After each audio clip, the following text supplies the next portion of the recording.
ತೆಂಗಿನ ಎಣ್ಣೆಯನ್ನು ಒಂದು ವರ್ಷದವರೆಗೂ ಕೆಡದಂತೆ ಹೇಗೆ ಇಟ್ಕೊಳ್ಬೇಕೆಂಬುದು ನಾನು ಈ ವಿಡಿಯೋದಲ್ಲಿ ತಿಳಿಸ್ಕೊಡುತ್ತೇನೆ. ಮೊದಲ ಬಾರಿ ನಮ್ಮ ಚಾನಲ್ ನೋಡ್ತಾ ಇದ್ರೆ ತಪ್ಪದೆ ಸಬ್ಸ್ಕ್ರೈಬ್ ಮಾಡ್ಕೊಳ್ಳಿ.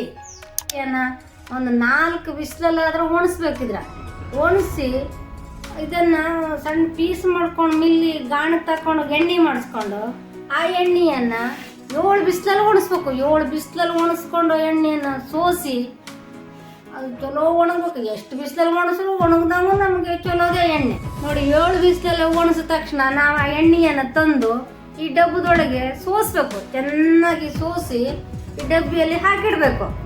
ಹಾಕಿ ಆ ಎಣ್ಣೆಯನ್ನ 1 ವರ್ಷ ಅಲ್ಲ 2 ವರ್ಷ ಆದ್ರೂ ಕೆಡದಂತೆ ಇಟ್ಕೊಳ್ಬೇಕಾದ್ರೆ ಏನ್ ಮಾಡ್ಬೇಕು ಹೇಳಿ, ಆ ಎಣ್ಣೆಗೆ ನಾವು ಆ ಕಲ್ಸಕ್ರಿಯನ್ನ ಹಾಕ್ಬೇಕು. ಕೆಲವರು ಎಣ್ಣೆಯನ್ನು ಮಾಡ್ತಾರೆ 1 ವಾರನೂ ಇಟ್ಕೊಳ್ಬಹುದು, ಒಂಥರ ಕಮ್ಮುಟ್ಟು ವಾಸನೆ ಬರ್ತದೆ ತೆಂಗಿನ ಎಣ್ಣೆ ಮಾತ್ರ.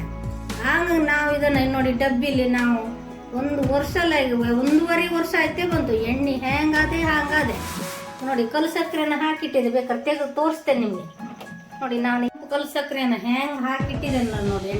ನಮಗೆ ಎಣ್ಣೆ ನೋಡಿ ಎಷ್ಟು ಚಲೋ ಅದೇ ಖಾಲಿ ಐತೆ ಬಂತು. 1 ಡಬ್ಬಿ ಇದ್ದಿತ್ತು ಎಣ್ಣೆ. ಹಾಳಾಗೋಕಿಲ್ಲ ಅಂತ ಹೇಳಿದ್ರೆ ಆ ಕಲ್ಸಕ್ರಿಯನ್ನ ಈ ಡಬ್ಬದೊಳಗೆ ಹಾಕಿ ಮುಚ್ಚಲು ಹಾಕಿ ಇಟ್ಟುಬಿಟ್ರೆ ಎಣ್ಣೆ 1 ವರ್ಷ ಅಲ್ಲ 2 ವರ್ಷದವರೆಗೆ ಹೇಗಾದೆ ಎಣ್ಣೆ ಹಾಗಿರ್ತದೆ. ಅದೇ ನಾವು ಒಂದು ಎಣ್ಣೆಯನ್ನು ಏನೂ ಹಾಕದೆ ಅದಕ್ಕೆ ಹಾಗೆ ಇಟ್ಟರೆ ಎಣ್ಣೆ 1 ವಾರದೊಳಗೆ ಕೆಡುತ್ತದೆ. ನೋಡಿ, ಪ್ರಯತ್ನ ಬಿಟ್ಟು ನೋಡಿ. ಇದೇ ರೀತಿ ಪ್ರಯೋಜನಕಾರಿ ವಿಡಿಯೋಗಾಗಿ ಸಬ್ಸ್ಕ್ರೈಬ್ ಮಾಡಿ. ನಮಸ್ಕಾರ.